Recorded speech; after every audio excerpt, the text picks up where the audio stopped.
구약성경 사무엘상 16장 7절 말씀입니다. 다 같이 한 목소리로 읽겠습니다. 시작.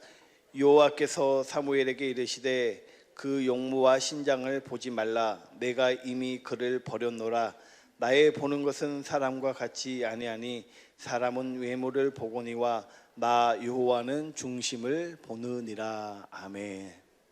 오늘은 중심을 보시는 하나님이라는 주제로 함께 제목으로 말씀을 나누겠습니다. 요즘 젊은 이들이 외모를 꾸미고 그 외적인 것들을 한다는 것은 자기 관리를 그만큼 하고 꾸준히 자기 관리를 위해서 노력을 한다는 거죠. 그런데 중요한 게 뭐냐면 모든 삶이 자기 중심적인 삶이고 자기를 나타내려고 하고 자기를 돋보이게 하려고 한다는 거죠. 자기를 나타내고 자기를 돋보이게 하는 것은 하나님과 대척점에 서 있다는 겁니다. 오늘 본문 16장 1절을 한번 보겠습니다. 사무엘상 16장 1절에 보면 여호와께서 사무엘에게 이르시되 내가 이미 사울을 버려 이스라엘 왕이 되지 못하게 하였거늘 내가 그를 위하여 언제까지 슬퍼하겠느냐.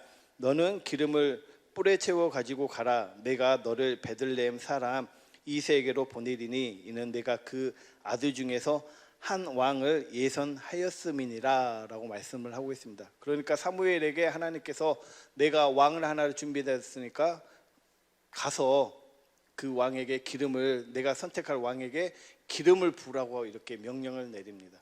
그래서 사무엘이 그 하나님의 명령을 쫓아 이새의 집안으로 갑니다.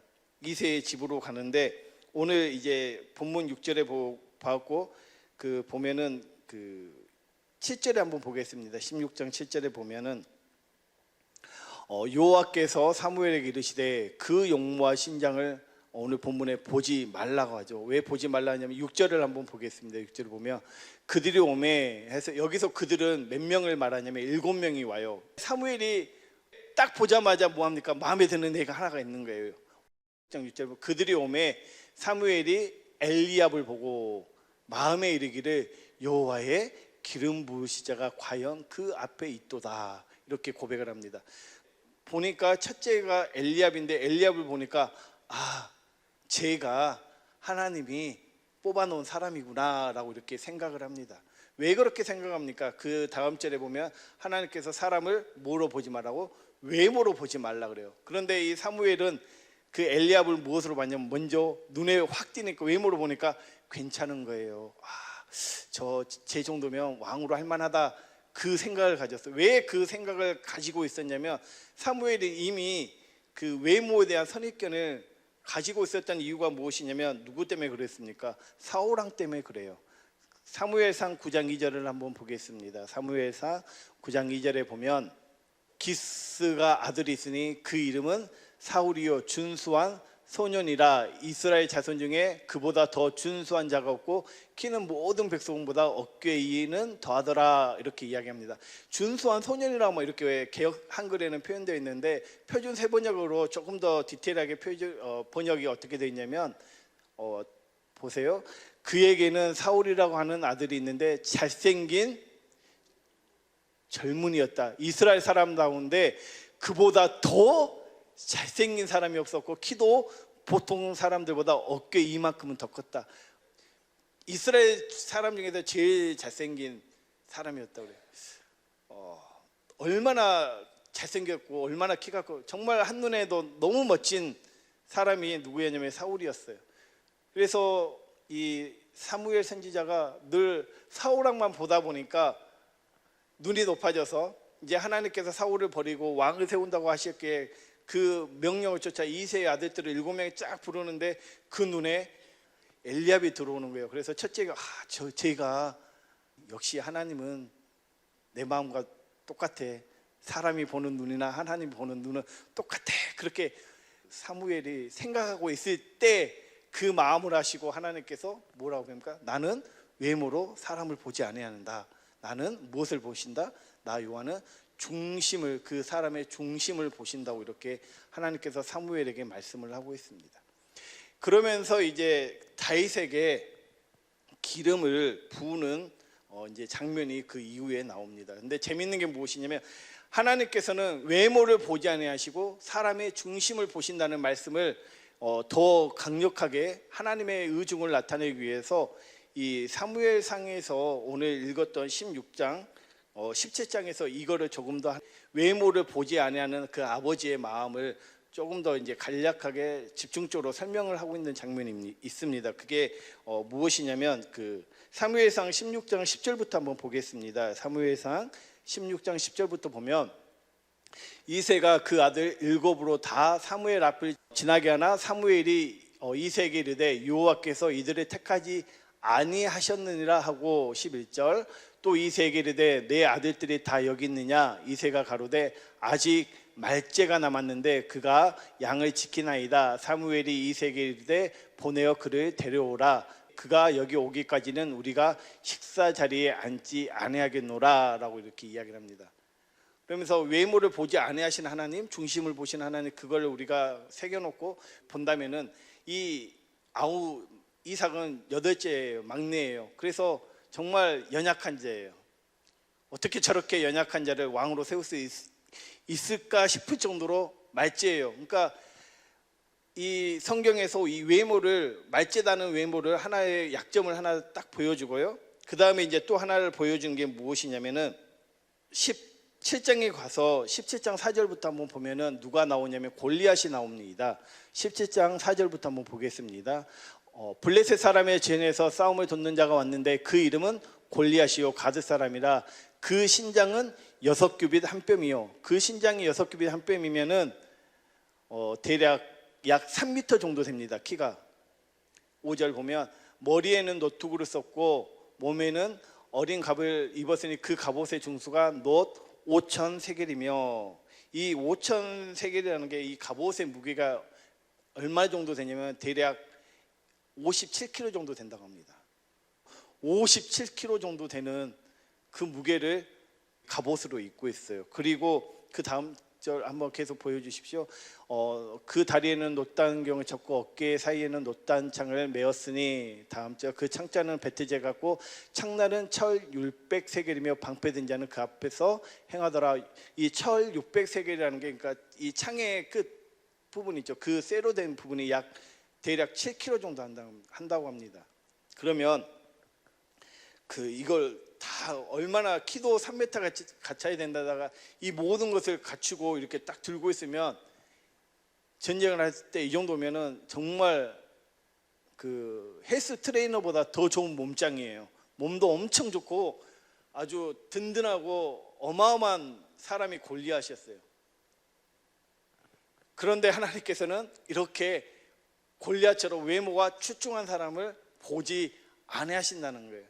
그리고 또 이제 하나 더 본다면은 다윗의 그 나이를 보면 사무엘상 17장 33절을 한번 보겠습니다.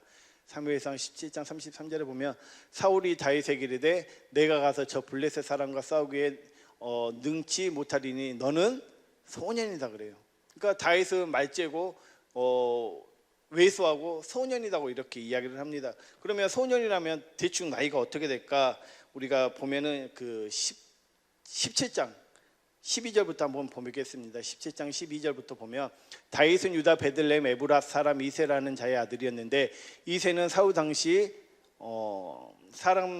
사람 중에 나이 많아 늙은 자로서 8 아들이 있는 중 13절 그 장성한 세 아들은 사울을 따라 싸움에 나갔으니 싸움에 나간 세 아들의 이름은 장자 엘리압이요 그 다음 이름은 아미나답이요 제3은 삼마며 14절 다윗은 말제라 장성한 3위는 사울을 쫓았고 라고 나옵니다. 그러면 이 세 명은 전쟁에 나갔어요.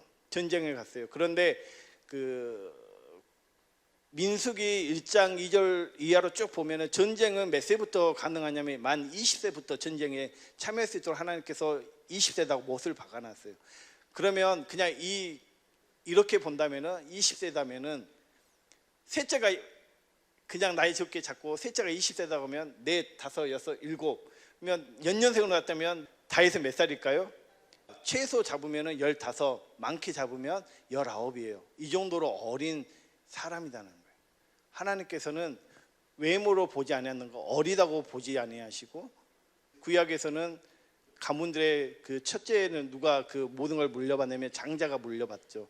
그러나 이 다윗은 말째예요. 그러니까 배경적인 것도 그다음에 연약하고 이런 것들을 가지고 있는 이런 왜소한 소년이었다는 것을 이 17장 18장을 통해서 우리에게 보여주고 있어요. 하나님께서는 이런 외모를 보시 아니하고 무엇을 보신다고 말씀하십니까? 중심을 보셔요. 그런데 이 중심을 보는 인물이, 하나님께서 보시는 인물이 누구냐면 다윗이었어요. 왜 하나님께서는 다윗을 그렇게 중심을 보고 사셨는가? 무엇을 봤기 때문에 하나님 중심에 들었던 사람인가?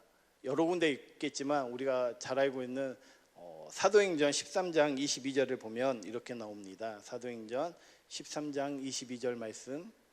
패하시고 다윗을 왕으로 세우시고 증거하여 가라사대 내가 이새의 아들 다윗을 만나니 내 마음에 합한 사람이라 내 뜻을 다 이루게 하리라 하시더니, 다윗이 하나님의 마음에 합한 자였음을 우리에게 말씀을 하고 있습니다. 하나님께서 사람을 외모로 보지 아니하시고 중심을 보시는데, 그 중심을 보신다고 말씀하실 때 나오는 등장인물은 다윗이었어요. 왜 하나님께서는 다윗을 중심을 보았는가? 다윗이 하나님 마음에 합한 자였기 때문에 그렇습니다. 왜 하나님 마음에 합한 자였는가? 사도행전 13장 22절에 그래서 그를 통해서 하나님의 뜻을 다 이루겠다고 말씀을 하고 있습니다. 즉 아버지 하나님의 마음을 알고 아버지의 뜻이 무엇인가를 알고 그 마음을 알고 살았기 때문에 다윗이 하나님 마음에 합한 자였고, 그 다윗을 하나님께서는 그 다윗의 마음에 중심을 늘 보고 살았다고 말씀을 하고 있습니다. 그런데 이 다윗의 중심만 하나님께서는 보시는 것이 아니라 또 하나님께서는 정말 사랑하신 분이 있었어요. 그게 누구입니까? 우리가 잘 알고 있는 예수 그리스도입니다. 그래서 마태복음 3장 17절에 보면 이렇게 표현을 하고 있습니다. 하늘로서 소리가 있어 말씀하시되 이는 내 사랑하는 아들이요 내 기뻐하는 자라라고 말씀을 하고 있습니다. 하나님께서 예수님을 사랑한다고 말씀하시고 내 기뻐하는 자라고 표현을 하고 있습니다. 한 군데 더 말씀을 하고 있죠. 우리가 잘 알고 있는 마태복음 17장 5절입니다. 말할 때 호련히 빛난 구름이 저희를 덮으며 구름 속에서 소리가 나서 가로되 이는 내 사랑하는 아들이요 내 기뻐하는 자니 너희는 저의 말을 들으라 하는지라. 아멘. 예수님은 하나님이 사랑하는 자였고 하나님이 기뻐하는 자였음을 우리에게 말씀을 하고 있습니다. 왜 하나님이 사랑하고 왜 하나님을 기뻐했는가? 예수님도 아버지의 마음을 알고 아버지의 뜻을 이루는 삶을 사셨기 때문에 그렇습니다. 할렐루야. 그래서 우리가 잘 알고 있는 것처럼 아버지의 뜻, 요한복음 6장 38절부터 40절을 한번 보겠습니다. 요한복음 6장 38절부터 40절에 보면 내가 하늘로서 내려온 것은 내 뜻을 행하려 함이 아니요 39절 나를 보내신 이의 뜻을 행하려 함이니라.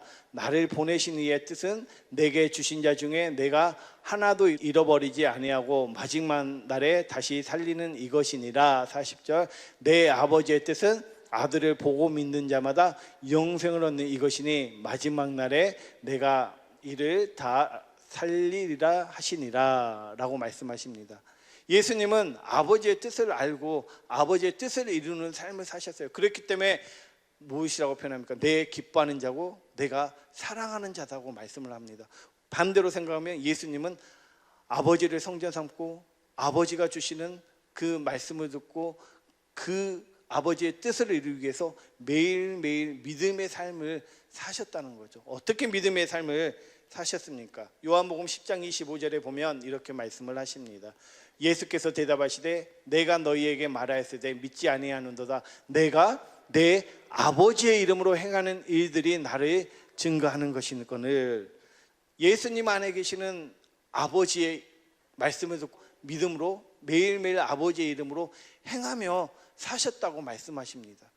그렇기 때문에 하나님은 예수님의 중심을 보시죠. 그 중심 안에는 아버지의 이름으로 행하는 삶이 있었음을 우리에게 말씀을 하고 있습니다. 그러면서 요한복음 17장 6절에 세상 중에서 내게 주신 사람들에게 내가 아버지의 이름을 나타내었나이다. 저희는 아버지의 것이었는데 내게 주셨으며 저희는 아버지의 말씀을 지켰나이다 라고 말씀을 하고 있습니다.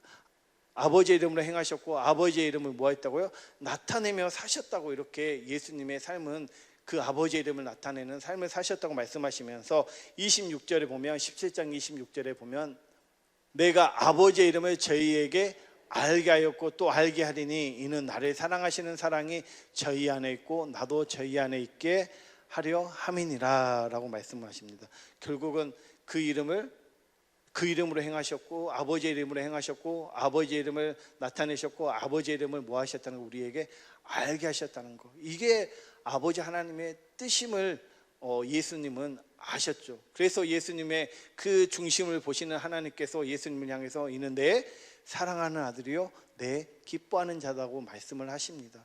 그래서 그 아버지의 뜻을 어떻게 이루셨습니까? 우리가 잘 알고 있는 말씀, 히브리서 10장 9절부터 10절을 보겠습니다. 그 후에 말씀하시기를 보시옵소서 내가 하나님의 뜻을 행하러 왔나이다 하셨으니 그 첫 것을 폐하였음은 둘째 것을 세우려 하심이니라. 10절 이 뜻을 쫓아 예수 그리스도의 몸을 단번에 들이심으로 말미암아 우리가 거룩함을. 할렐루야. 우리 하나님은 외모를 보지 아니하시고 그 중심을 보신다고 말씀하십니다. 만약에 하나님께서 외모를 가지고 그 하나님의 일하심을 선택권을 줬다면 아마 예수님은 아버지의 뜻을 온전히 이루지 못했을 것 같아요. 왜 그렇습니까? 이사야서 53장 2절을 한번 보겠습니다. 그는 주 앞에서 자라나기를 연한 순 같고 마른 땅에서 나온 줄기 같아서 고운 모양도 없고 풍채도 없은지 우리의 보기에 흠모할 만한 아름다운 것이 없도다. 그러니까 예수님은 준수한 게 아니었어요. 만약에 하나님께서 정말로 외모로 노는 그 하나님의 일을 시켰다면 저는 몇 번째였을까 한번 생각을 해봤을 때 상상이 안 될 정도로 밑에 있을 수 있을 것 같습니다. 그렇지만 하나님은 우리가 제 자신에게도 감사한 게 외모로 보지 아니하시고 중심을 보신다는 거예요. 예수님이 아버지의 마음을 아시고 그 아버지를 성전 삼고 아버지가 주시는 그 마음, 아버지가 예수님을 향한 사랑이 얼마나 크고 놀라운 건지 이는 내 사랑하는 아들이요 내 기뻐하는 자다고 이렇게 말씀하실 정도로 아버지의 사랑을 아시는 주님께서 아버지의 이름으로 행하셨고 아버지의 이름을 나타냈고 아버지의 이름을 알게 하시기 위해서 그분이 새 언약의 중보자로 오셔서 우리 안에서 두 번째 언약을 이루셨다는 거예요. 할렐루야. 그 일을 이루시기 위해서 매일매일 그 십자가에 올라가기까지 죽음이 온다 할지라도 죽음에 두려워하지 않고 아버지가 주시는 그 사랑을 알게 믿음으로 매일매일 승리하면서 그 아버지의 뜻을 이루셨다는 거죠. 그래서 하나님께서는 그 마음의 중심을 보시고 그 중심을 보는 하나님께서는 그들을 통해서 그 그리스도를 통해서 일하셨던 것처럼 마찬가지로 우리도 예수님처럼 우리 안에 계시는 주님의 사랑 성령님을 통해서 주님을 보고 주님이 나를 얼마나 사랑하였던 것인가를 알고 깨달아서 주님과 하나가 되어서 주님의 몸이 되어서 주님의 교회가 되어서 주님의 마음을 알고 그 주님의 뜻을 이루기 위해서 매일매일 내 삶에서 가르쳐 주시고 알게 하시고 깨닫게 해주심으로 우리에게 말씀하시고 나갈 길에 지도하시는 그 주님의 음성을 듣고 살아가는 그 마음의 중심을 보이고 살 때 우리도 우리 안에서 그 예수의 이름의 능력이 나타나는 줄 믿습니다. 할렐루야. 그래서 오늘 본문에 다시 돌아와서 보면은 다윗도 그 마음에 하나님 마음에 합한 자였어요. 그 마음의 중심이 하나님에게 있다는 거죠. 하나님께 향하고 있었죠. 그래서 골리앗과 싸울 때 우리가 잘 알고 있는 것처럼 사무엘상 17장 45절에 보면 다윗이 블레셋 사람에게 이르되 너는 칼과 창과 단창으로 내게 오거니와 나는 만군의 여호와의 이름 곧 내가 모욕하는 이스라엘 군대의 하나님의 이름으로 내게 가노라라고 고백을 합니다.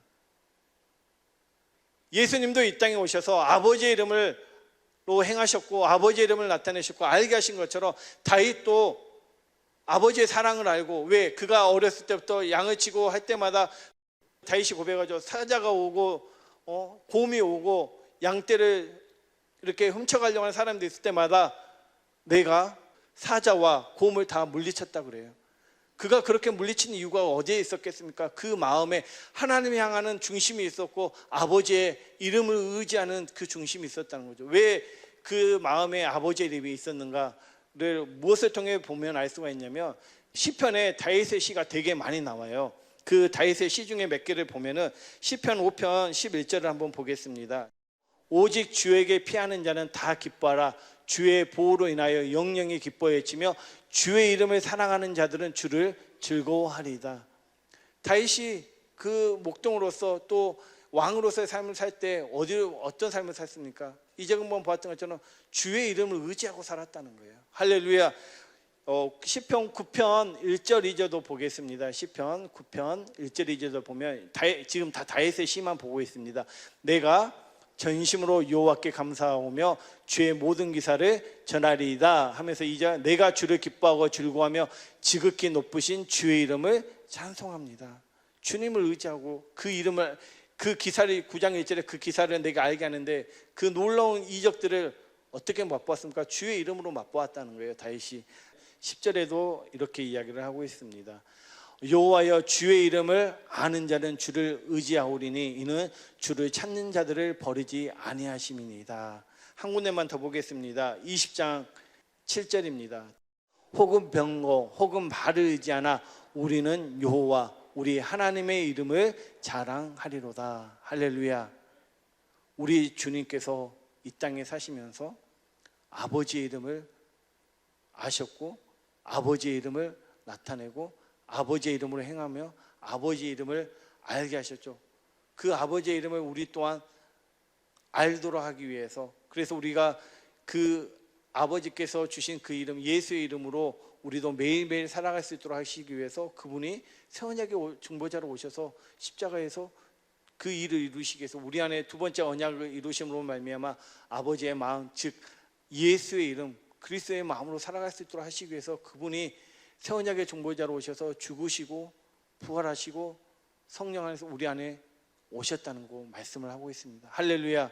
왜 오셨습니까? 우리의 삶이 하나님 보시기에 하나님을 향한 마음, 하나님이 외모로 취하지 않고 중심을 보시는 하나님, 그 마음에 무엇이 있는 걸 본다는 거예요. 즉 아버지의 이름이 있냐 없냐, 내 안에 예수의 이름이 있냐 없냐, 그걸 보고 사신다는 거예요. 그래서 우리가 그 이름으로 살 수 있도록 하시기 위해서 주님이 매일매일 이 땅에 오셔서 아버지의 이름으로 그렇게 사시는 삶의 본을 우리에게, 믿음의 삶의 본을 우리에게 보여주셨어요. 할렐루야. 너희도 나처럼 살 수 있다. 그렇게 살 수 있도록 하시기 위해서 우리 주님께서 우리 안에 오셨다고 말씀을 하고 계십니다. 할렐루야. 그래서 매일매일 예수의 이름으로, 말에나 이래나 예수의 이름으로 살아가는 우리 모든 성도님들이 되어지기를 바랍니다. 이렇게 예수의 이름으로 살아가는 자들에게 말라기 4장 2절 3절에서 이렇게 말씀을 하고 있습니다. 내 이름을 경외하는 너희에게는 의로운 해가 떠올라서 치료하는 광선을 발하리니 너희가 나가서 위안간에서 나온 송아지 같이 뛰리라. 3절. 또 너희가 아기를 밟을 것이니 그들이 나의 정한 날에 너희 발바닥 밑에 죄와 같으리니 만군의 여호와의 말이니라. 아멘. 다윗이 만군의 여호와의 이름으로 갔기 때문에 말라기 4장 3절처럼 악인이 그 발 앞에 무너지고, 예수님이 아버지의 이름으로 모든 일을 행하였기 때문에 그 예수님 앞에 모든 하늘에 있는 것들나 땅에 있는 것들 모든 만물이 그 이름 앞에 무릎을 꿇었던 것처럼 오늘 외모를 보지 아니하시고 중심을 보시는 하나님, 내 안에 그 예수의 이름이 있는가 없는가를 보시는 하나님, 그 이름을 우리가 가지고 매일매일 살 수 있도록 우리에게 그 새 언약을 이루어 주셨습니다. 우리가 이 사실을 믿고 끝나는 것이 아니라 매일 성령님을 통해서 그 주님의 사랑을 알고, 그래서 그 안에서 말씀하시는 주님을 보고, 주님이 나를 이렇게 사랑하고 주님께서 자신의 이름을 내 안에 두기 위해서 그분이 십자가에 못 박혀 죽으시고 피 흘려 죽으셨구나. 나 때문에 그 이름을 내 안에 두고, 그래서 그 이름으로 말미암아 살아감으로 말미암아 그 말라기 4장 2절 3절의 말씀을 내 삶에 매일매일 이루도록 하시기 위해서 우리 주님이 나를 이렇게 사랑하셨구나라는 것을 성령님을 통해서 깨닫고 볼 때 그 말씀들이 나를 통해서 드러나게 된다는 거죠. 그래서 그렇게 사는 자들을 하나님께서는 오늘 본문의 말씀처럼 내가 너를 중심을 보건다, 즉 그 이름을 보고 사는 자들을 하나님께서 기뻐하신다고 말씀을 하고 계십니다. 오직 믿음으로 말미암아 날마다 주님의 이름을 보고 사는, 그래서 예수의 이름으로 행하며 사는 우리 사랑하는 모든 성도님들이 되어지기를 예수님의 이름으로 간절히 부탁드립니다. 기도하시겠습니다.